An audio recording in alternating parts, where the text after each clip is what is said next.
All right, hello everyone. Welcome to Call Camp. This week, we're looking at turning objections into commitments. If you don't know who this voice is, I'm not Steve Richards. I am Jesse Williams. I work here at ExecVision. Steve unfortunately couldn't make it, but he definitely sends his love to everyone here at Call Camp, and he wishes he was here. Joining us today, we have Matthew McDarby. We have Dan Smaida, both managing directors at Specialized Sales Systems, and filling in for Steve, we have Rachel Moffett, SDR manager over at Vorsight. All of them are very experienced sales professionals. Dan is actually the author of a book called Love and Selling, and Matt also wrote a book called Cadence of Excellence. The two of them have spent a few decades in the sales world, working both in the training industry, both traditionally and in specialized areas. And Rachel is one of our top managers and all-around sales guru here at the Vorsight training business.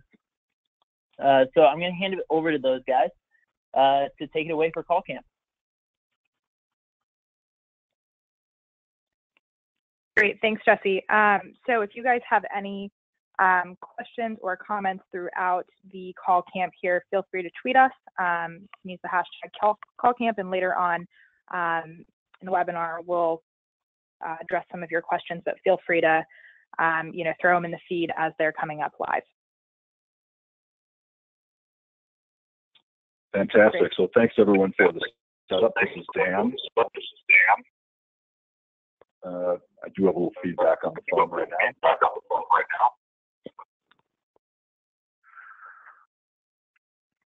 Is that all right? Good. So what we're going to do to start our session before we go into some calls is just look real briefly at the philosophy behind what Matt and I are doing today.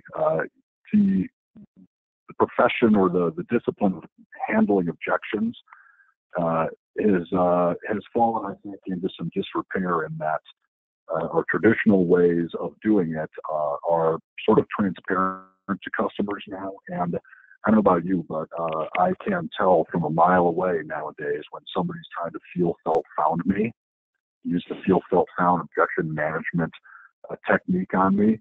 And what we found too is that customers are more or less onto that. Even more so though, it's even more than feel, felt, found. It's the intent behind it that tends to be an issue. I think we've got slide control here. If you go to our next slide for this call, what we're going to do is we're going to talk about hitting that sweet spot of value and what happens when you don't. As a matter of fact, objections come up when my solutions aren't meeting customer needs. Anytime I share a solution and I'm in the red, I'm not in that purple value zone, that's when objections come up, or when customers have needs in the blue that are unmet by us, so they're objecting on the basis of value. Right? That's when they're not just objecting to object. They're typically objections are based on a lack of value, either because we're showing them stuff they don't need or they need stuff we don't have. And so a customer will voice that objection by saying, for example, we don't have any money, or it's not time, or your competitor does this better or worse.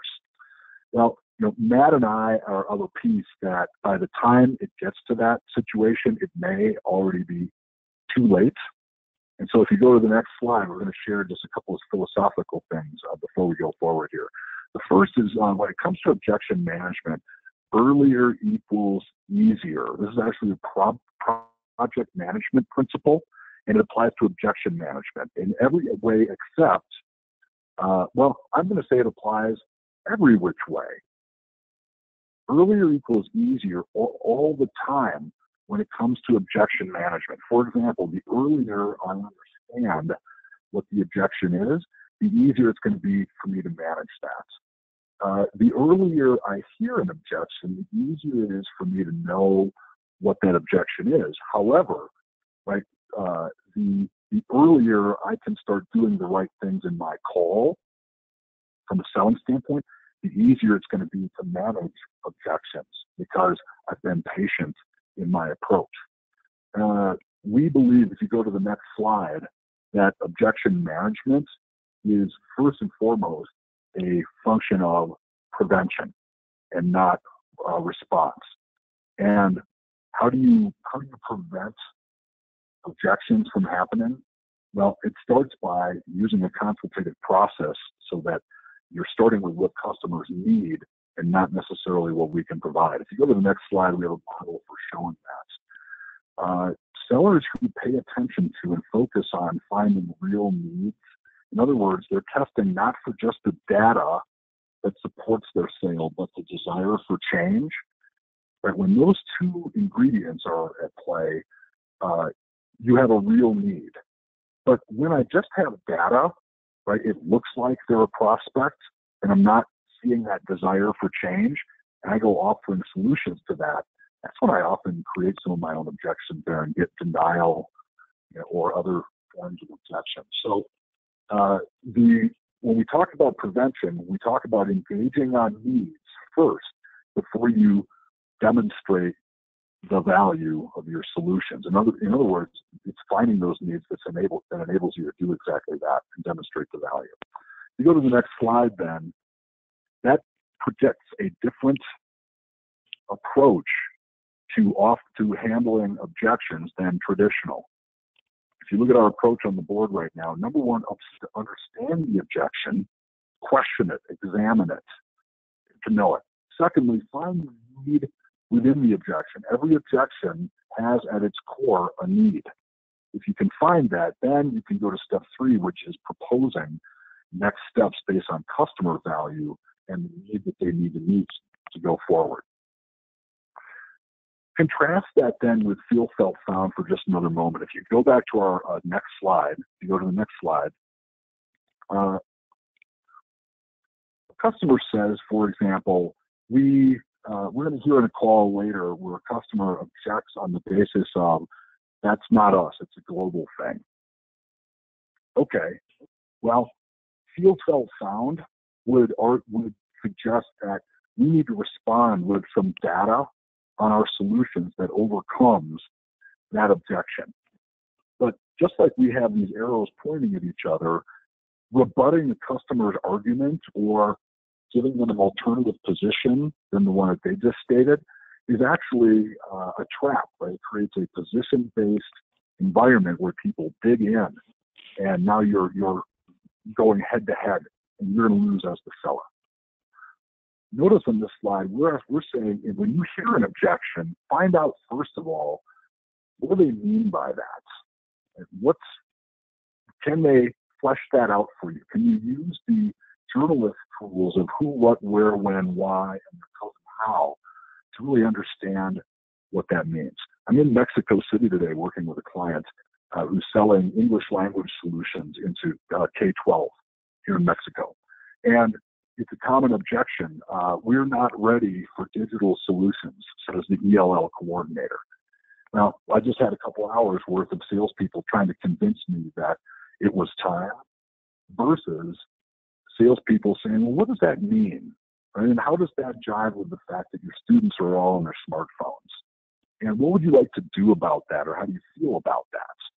If I had heard more about what do they mean, so I understood what not ready meant, and we'd find that in a lot of cases that I'm talking about in this example, it's the coordinators or faculty that aren't ready for digital, and students are, right? Everyone's on their cell phones, everyone is on Facebook. A coordinator arguing that they don't have access is sort of a false argument. So if you go to the next slide, right, number one is find out what do they mean. Step 2 is finding out what do they need to do about it. And think about it. In the case of a coordinator who's technology afraid, in the example I just shared, the need might be to understand more about how they could use it even with limited skills. Or do they need to be sure that they're not getting left behind if digital solutions are incorporated? What do they need that will resolve the objections? Do they need to hear from others? Do they need to see it for themselves? Do they need to have an experience? Do they need to do the math? and what do they need to get through the objection. And then that, of course, then leads to the third step, which is our next slide, where I close on the next step that meets the need. Would it help to do this thing that resolves the objection? Well, then how about scheduling that? Right, that's step 3 in the process. It's not a complicated process. It's simply a philosophical shift from a data first mode by the seller, right? Here's my counter argument, to a more consultative approach where first I engage on the objection, I give it the space it needs to be understood, and then to expose the need with them so I can propose the right next steps. So we're going to be using that process real briefly as we go look through a couple of calls real quickly today.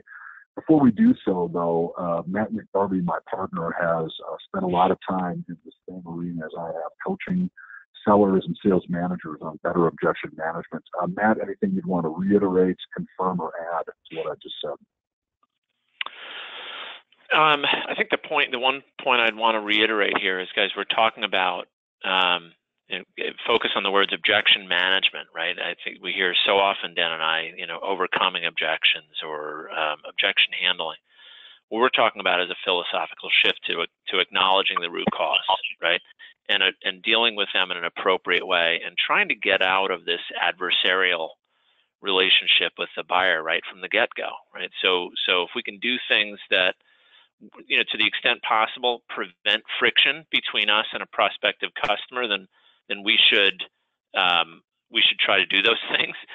If we get ourselves in hot water, and we end up with a client who's pushing back because, for example, we're giving data, we're giving information about our capabilities too soon, or we're asking them things that really aren't relevant because we haven't done our homework. Okay, we all make mistakes. We know that we do. So if we find that we put ourselves in position where we have to address an objection, there's still a shift in mindset, right, which is indicated on the visual on screen. Can we help them think through how taking some step forward with us would actually help to, move in the direction of solving a problem that they actually do care about? So that's all. So this is a shift in thinking, and now we're going to look at some practical examples here in a few moments. Where people real world are dealing with, the kinds of things that buyers say when we execute well and when we don't. Good. So let me give the floor back to Dan and also to Rachel. Yeah, I think this is such an important topic, right? Because a lot of reps will go into a call and I watch people get so excited about, engaging someone over the phone or, getting so far into the process, and then their momentum is just halted, absolutely halted by an objection that they weren't prepared for, and that is ultimately going to stop them from progressing and making forward progress. So I love that you guys start off with what do they mean. I think a lot of times I see people responding to the wrong, just trying to respond in general, and they're not actually listening to what's going on. So I think that's a great place to start, and I think we're definitely going to take a look at that when we listen back to a couple calls that we have prepared. Good point. I see you've got a discussion slide on the board. What kinds of objections do you have trouble overcoming? I'm pretty sure we're going to hear price in there at some point. So let's just use that as a proxy right now. That's number one thing I hear from sellers that aren't the low price leader in their market is my objection idea is you're too expensive compared to your competitors. And so this is a great example. If you go back a few slides, I think 4 slides now to our process, those 3 steps, you're too expensive or you cost more than your competitors is a great example to use the process. Right?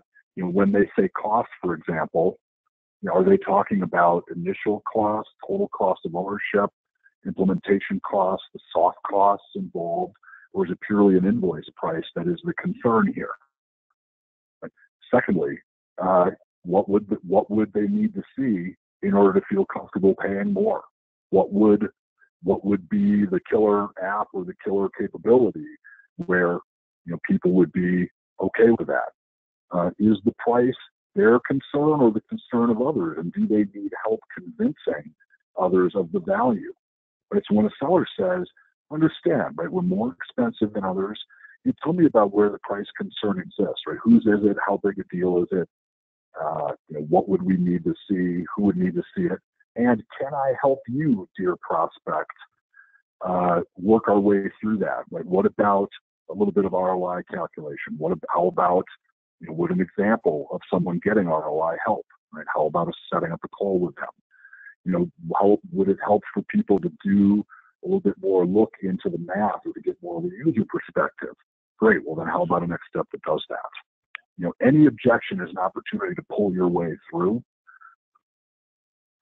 And Dan, if I may, yeah, sorry, and Dan, if I may, and I know Rachel may have another couple of examples or things that people have called out as objections they're hearing, but one of the things you just said, I want to point out, comes up a lot when we're making an initial call, right? We're just making our first outreach to a customer. We're, with the intention of getting into some deep discovery, hopefully sooner rather than later.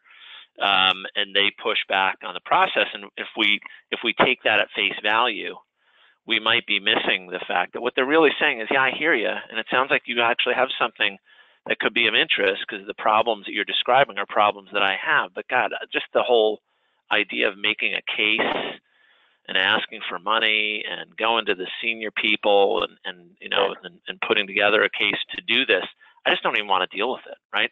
That may well be ultimately the real objection here. So we'll hear an example later where I think one of the things that a seller does really well is sort of suspend that worry. And Dan, to your point, right, it's not about selling anything right now. It's about helping that prospect to think through, well, how could you make a case? If you heard something here that was compelling, rather than just blow it off and miss an opportunity, I wonder, is there value in our talking together about how we could even start the process of making a case and making others aware of the problem in a way that you are. And that ends up being the thing that we're closing for, in air quotes, right? We're just trying to have more dialogue. So that's a critical one. Yeah. Yeah. Rachel, was there, sorry, go ahead. Let me turn the floor back to you. I don't want to hijack. Yeah. I think we were doing the same thing. Let's go back to Rachel. Thanks, guys. I think a lot of times I see people try to come at objections so head on, right? And it's just this big kind of looming thing that's sitting in front of them that they have to force their way through. But a lot of times what we can do is we can take what our potential prospect is telling us and redirect their energy, turn it into something useful, and turn it into a reason to meet, reason to continue on or find the next step. So it doesn't always have to be something that you have to force your way through or have a really good combative answer to that, you're basically going to prove that they're wrong. That doesn't always work. If you don't want to have a negative connotation on your conversation, you want to engage them. And so a lot of times, if we just redirect and reposition their energy and what they're saying, we can use it as a reason to meet. And again, I just want to think of everyone, you could have specific objections that you'd like us to talk about, throw them into the Twitter feed with the call camp hashtag, and we would be happy to kind of get into specific objections that you guys would like to hear. Rachel, there's one question right now, and the objection is we're okay with what we currently use. How would you go about handling that? Yeah. I mean, that's a great one. As far as handling that, did you want to turn that back to Matt and I? Is that how we're going to run this? Good. Yeah, so, you guys can.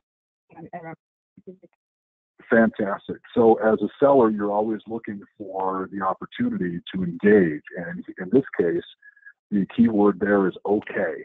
Why? Because it's a value judgment word with room to understand. So my first move there would be to look at the words that need clarification and try to clarify. For example, you said okay. What do you mean by okay? Is that an awesome or is that an okay, right? Scale of 1 to 10, etc. Secondly, who is that? Everybody, or is there a range of satisfaction? And if so, with what? Right? Where are the potential gaps? Mm-hmm.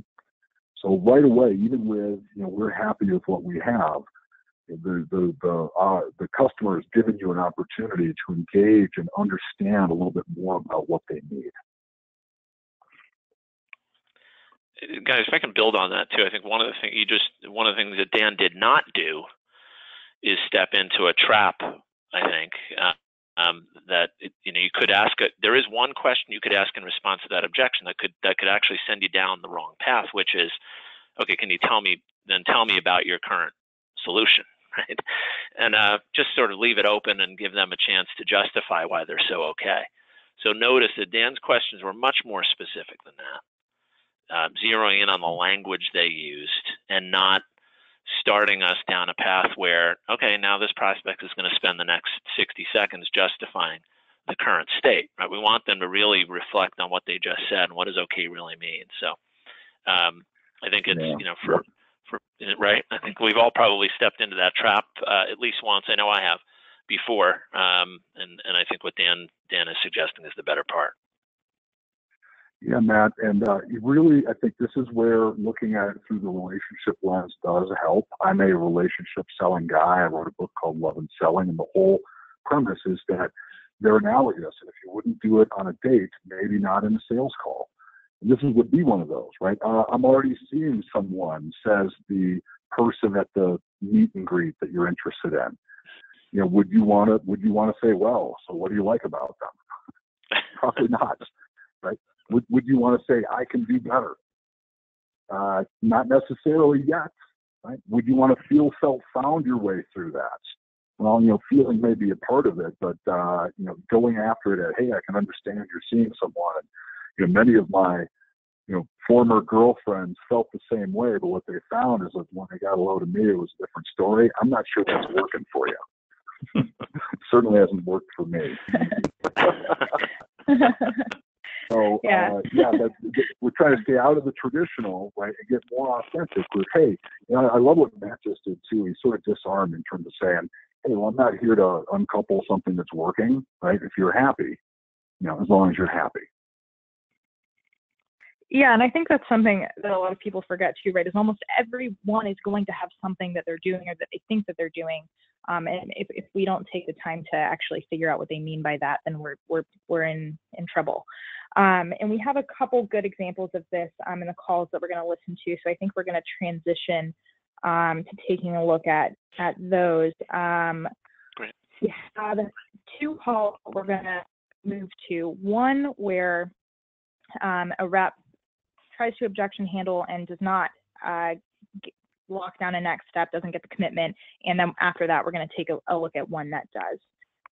And what's interesting about both of the calls that we're going to listen to, I think, is both of these guys are on my team.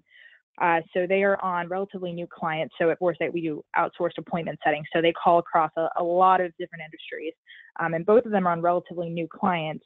But you don't necessarily need to have a ton of really specific client knowledge to be able to objection handle well, which is, I think, why it's unique that we can look at both of these guys. These are both their first conversations on these new clients. And one is basically taking standard sales methodology, applying it correctly, and gets the result that he wants to, and one does not. So we have certain parts of these calls that we're going to go through and listen to. And I think, Matt, if you want to go ahead and jump in here, we'll comment on them.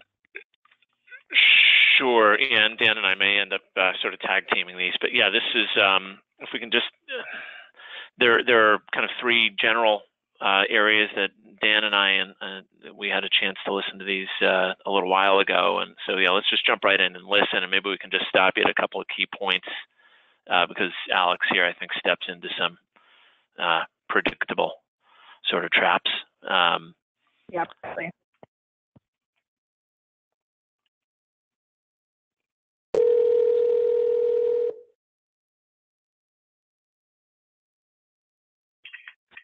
Rambo, this is Greg. Hi, Greg. This is Alex over at Coupa. How you doing? I'm good. How are you? I'm doing pretty well. Thanks for asking. Hey, I know I'm catching you out of the blue, but you got a quick second to talk? Sure. Great. So I understand that you are the controller over there at Ramble, and I wasn't quite sure. I know this from talking with other controllers that your responsibilities can vary. So I was just curious with regards to your current role, where do you kind of sit on that spectrum in terms of handling these financials over there? All right, if we can just pause that for a moment. Right. So a couple of the positive boxes checked. Right. A quick opening. Acknowledges an interruption. That's good. But right out of the gate, Alex's first question in this case is about Greg's role. Right. Essentially, what do you do there? So let's keep it going. Let's see how Greg responds, and let's just keep listening here, and I'll come back to that point. What are my responsibilities?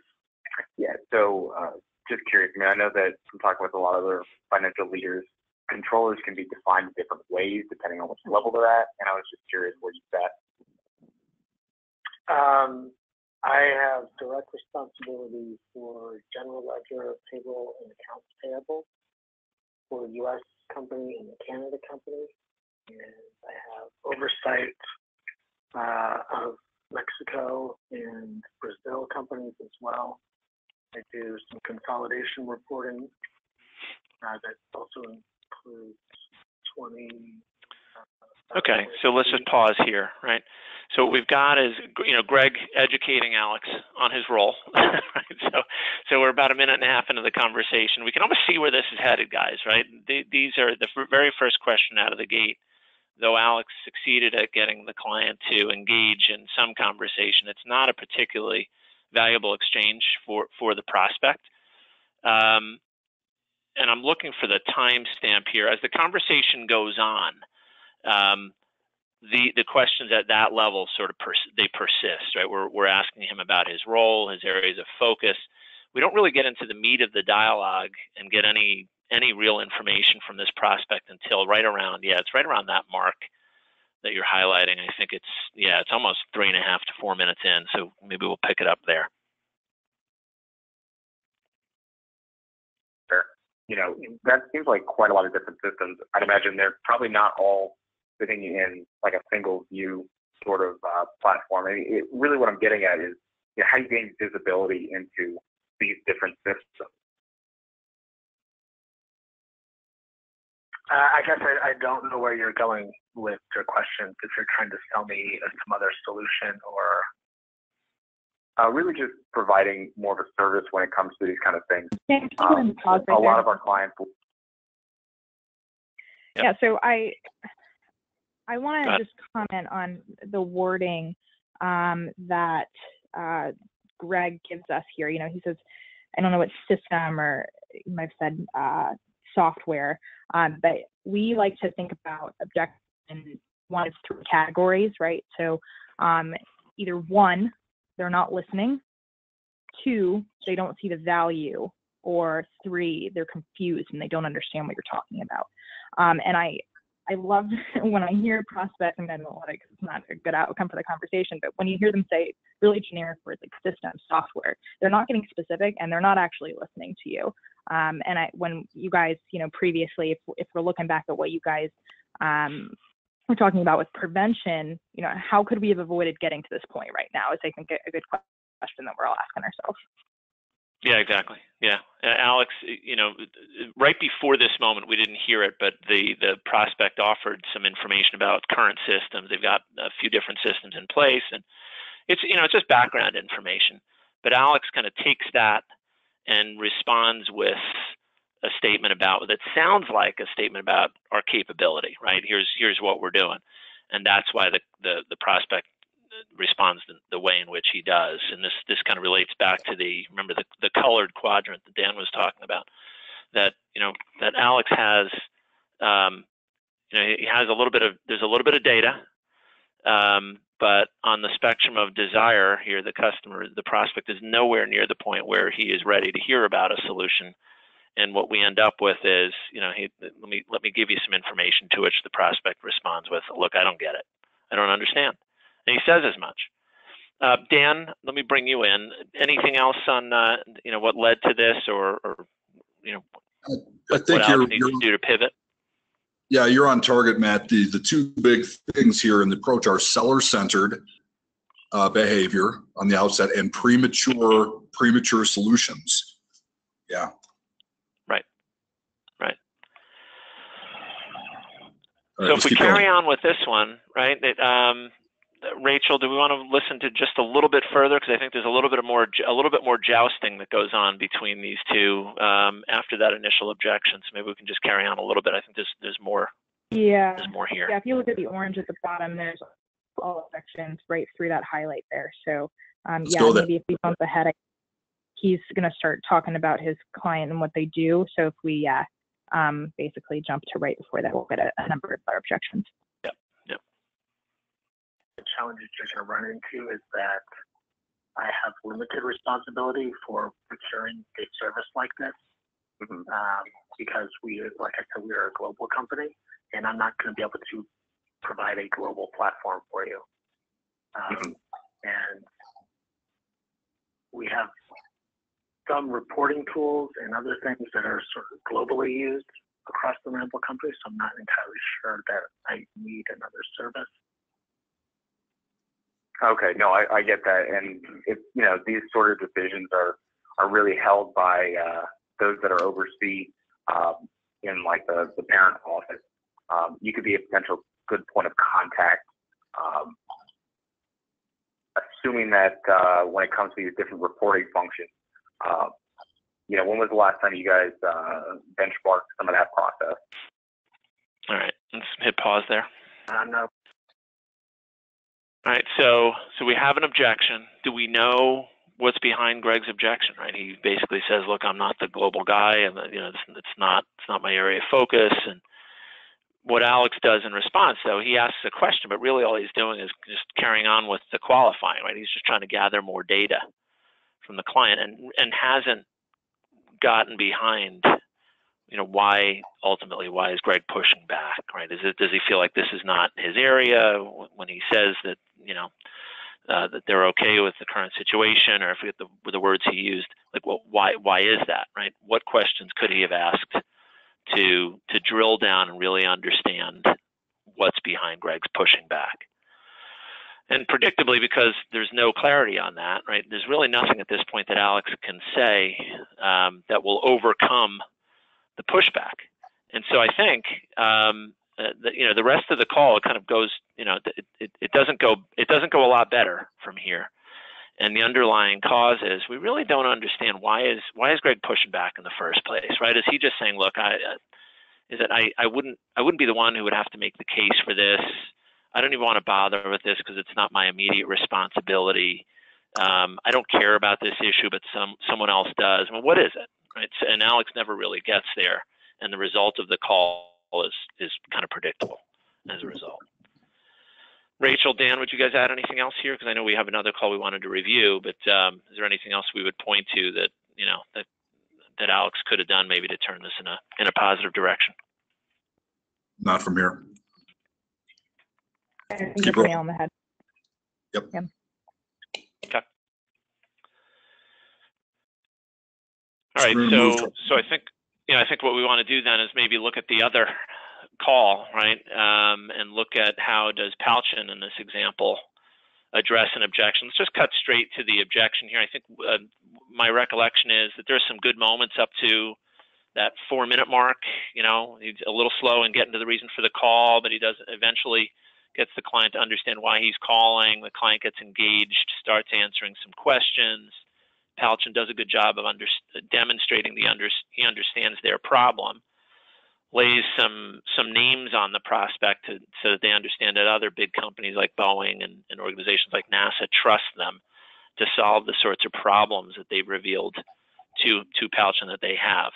And then we start getting into a little bit of hot water. So, and I think it's right around that 3.5+ minute mark. One side of our business, so we do see that. Okay, got you. Got you. So then, I'm just curious here because I know you have quite extensive background in this. Have you heard of Wind River before? No. Okay. Well, to give you a little bit of, 1-2-liner, we're actually an Intel company, and we've been around for about a little bit more than 2 decades now. And a couple of our clients, we work with NASA, GE Healthcare, and Bosch. And I'm sure you're familiar with the NASA Mars rover project. Yes. Right. So actually, NASA uses our technology to help remotely monitor the rovers up on Mars and, send information and, updates back and forth through Earth, Mars.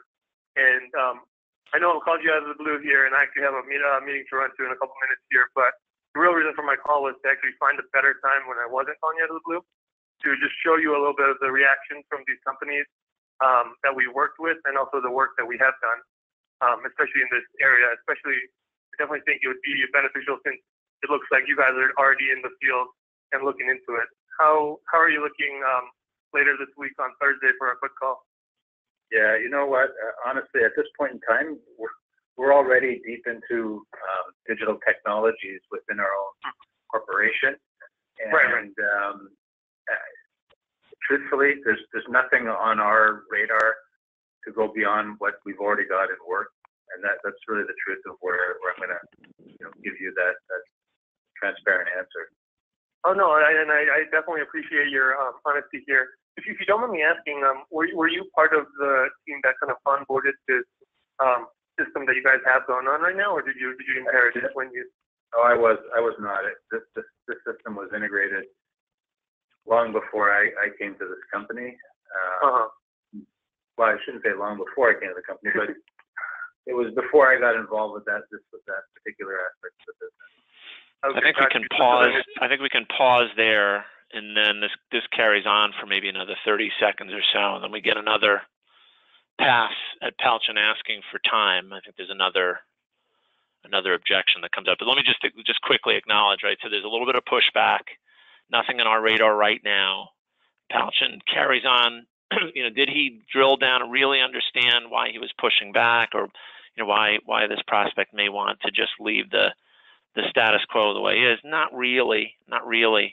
But he does at least ask a question about the current state and try to understand a little bit about what's behind Michael or Michelle's pushback. But let's go to the next. I think it's a little further along the quote bubble there at the 6-something minute. Yeah, near there.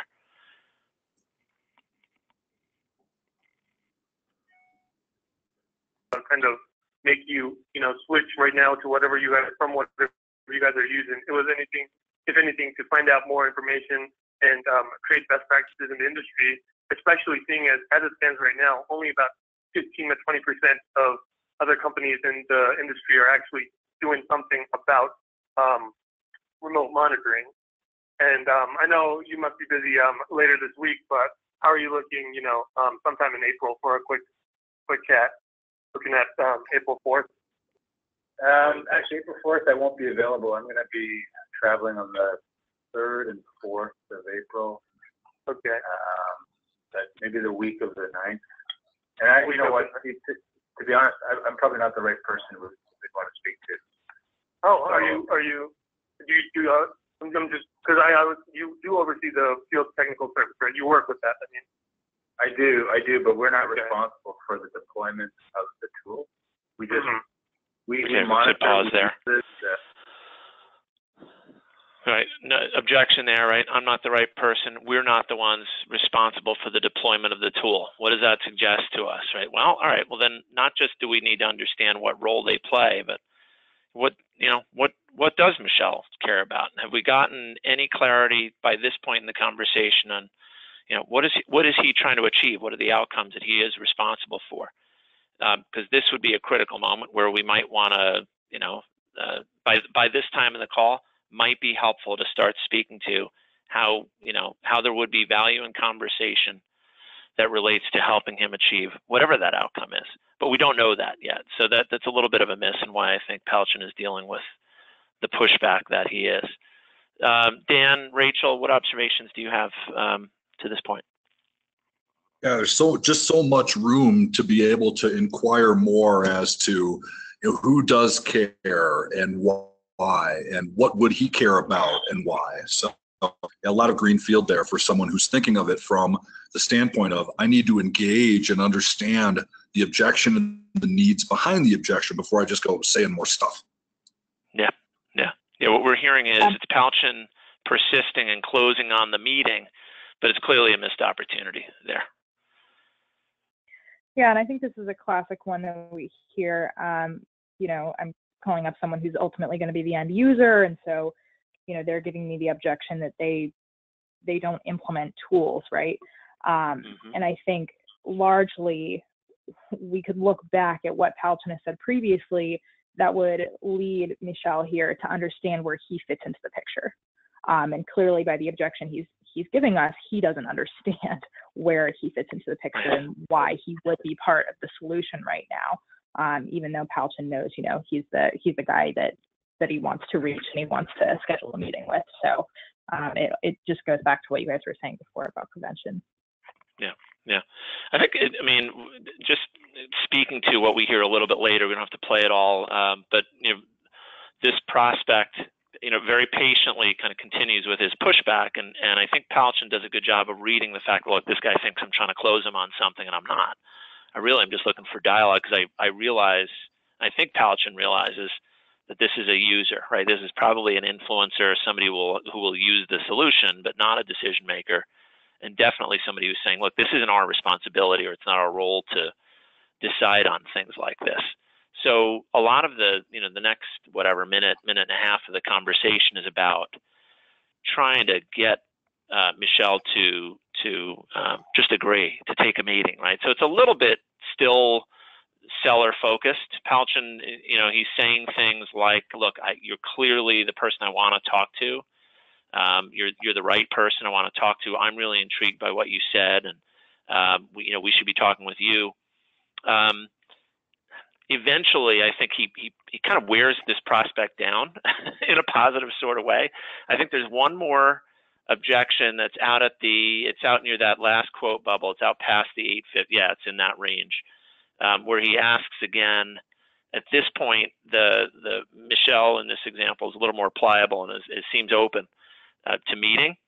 But I guess let's listen for a few seconds and just consider: do we really know why Michel wants to take this meeting, and is this meeting really set up for success? Don't know, but let's listen and just see if there's anything else that we might have asked or done a little bit differently here at this moment in the call. It was because you and your team are the ones who are actually using it. So as I mentioned, you know, it was never going to be a final fail kind of conversation. It's more of a high-level introductory, just to see what you guys are doing, especially since you've already, you know, got some experience in the field. And so, yeah, it definitely sounds like you're exactly who I want to speak to in this conversation. So I know you said the week of the 9th would work. How are you looking Tuesday? That's the 10th, April 10th, for a quick call in the morning around 10 a.m.? April 10th. And I believe you're Eastern time, correct? Yeah. Eastern time. Okay, great. What time zone are you? I'm Eastern as well, yeah. Okay.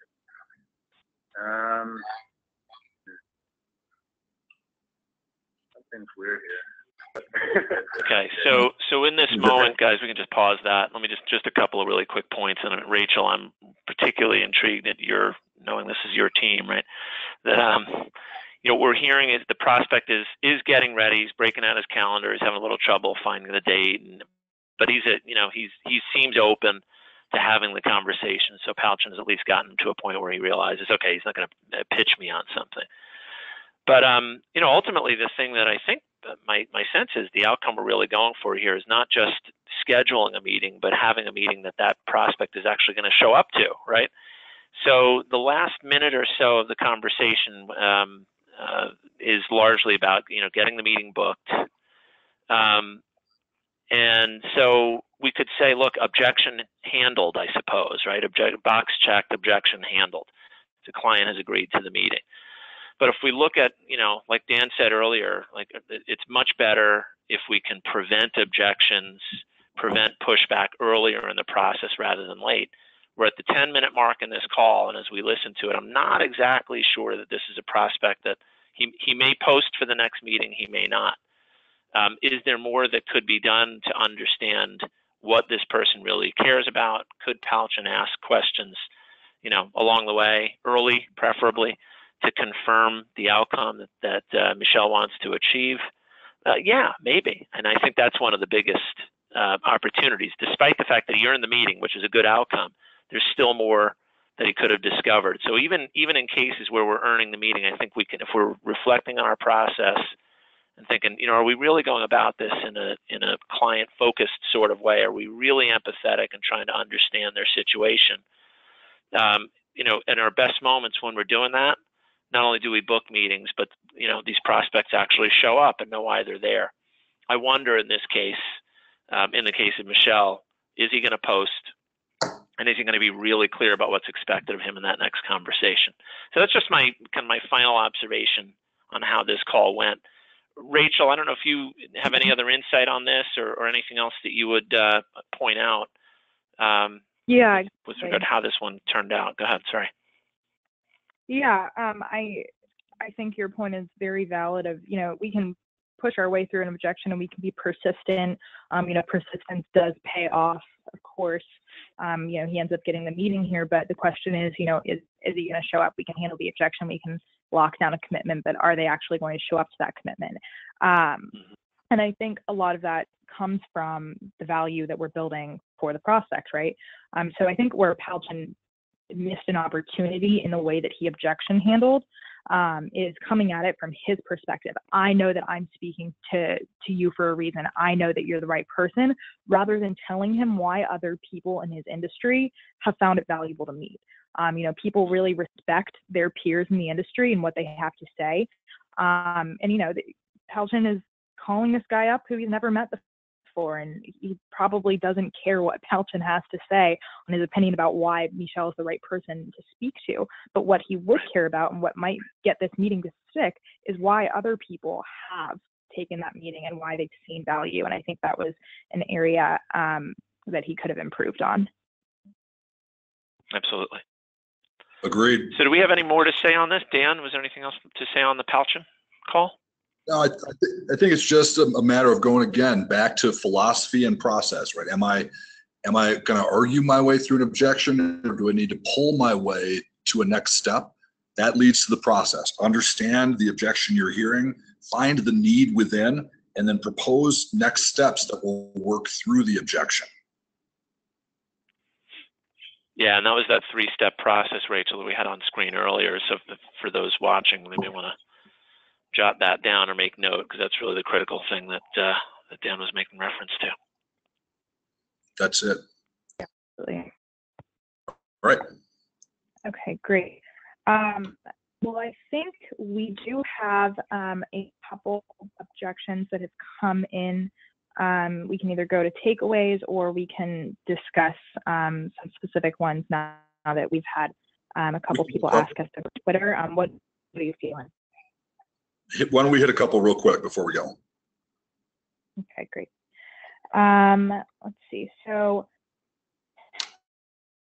we have one from Courtney. She's asking about leads who are highly engaged. She's saying with marketing, but we can just go with any specific or any industry here. Leads who are really highly engaged in their field, but never move from education to the buying process. So that's the first one that we've got. Okay. So the reason they don't would be the key here, right? Within that reason lies the objection. And so my advice to any seller that's feeling this lag or leads going cold is to apply a little bit of candor to the process. Call it out, right? Notice the elephant in the room, as they say, and either in voicemail, email, or contact, be candid about, hey, we've been talking, you seem smart on this, but we don't seem to be going anywhere. Am I missing something? What's going on? The seller's job is to uncover the objection so that they can start to manage to it. Let's do another one. Yeah, absolutely. Okay, we have one from Jay. He's asking more, we call this early objections. How do you deal with a hard not interested buy that leads to a call termination? And that seems like it's right from the get-go. Okay. And I think that's so the question. Sure. This is common, right? The customer's knee jerk is not interested. And again, understanding the objection, or at least attempting to, is key here to start with. So I always want to do what Matt did, which is to say, understood, not going to try to sell you then, right? Real quick question, is that a not interested now or not interested ever? Or I might ask, is that a you're not interested or nobody ever is in your company is interested? So ask even a couple questions there to help you qualify what you're getting out of their mouth, might help you know where to go. And sometimes I've heard sellers just gently say, is that a not now, I caught you at a bad time, or a not ever? And customers will sometimes say, no, it's just a bad time and we don't look at this till fall. Oh, fantastic. Then we've got potentially an opportunity to follow. Mm-hmm. Yep. Yeah, go to there. And I think, Matt, you've mentioned this a few times now, the empathy is really important, right? It's pretty easy to become combative in that type of situation, especially when you get it early on in the call. We actually listened to one of Steve Richards' calls from back in the CR days, where he got hung up on and then called back and basically was super empathetic right from the start. He was like, hey man, I get it. I get calls all day long too. And I'm not an idiot. I know that you hung up on me. And then tried to redirect that energy and turn it into something that was conversational. But the empathy right from the get-go is important. Yeah, and disarming them by doing the opposite of what they're bracing for, right? People are bracing for objection handling, and a seller who says, hey, I understand, and I'm not going to try to push you or push anything on you. I just want to have a real quick dialogue to see how to be appropriate here. That disarming thing is underrated. Absolutely. Okay, do you want to move into our general takeaways, just to review before we wrap up here? Great. Yeah, the whole point of the talk today was getting out of our own instincts to argue. We're hardwired to state our position when somebody else confronts us with theirs. It's a higher level of thinking to, instead of argue, to diagnose and to use questions to help you find out what they really mean, understand what they really need that would get them through the objection or not, so that I can propose realistic, smart next steps and not just try to push for what I want. These are proven techniques. Consultants all the world over are using these techniques. And just in the session I'm here in Mexico City today, I had a couple of testimonials from sales manager who said to me, yes, I've coached my people not to argue with objections, and we're finding that we're turning more of those into next steps. So consider that consultative approach and ditching the feel, felt, found next time.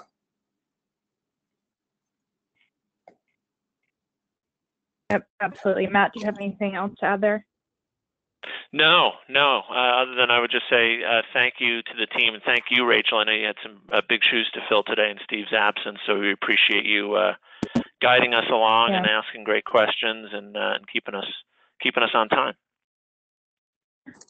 And thanks so much for joining us. We always love having new guest coach come in and tell us a little bit about their experiences. So thank you guys so much for taking the time.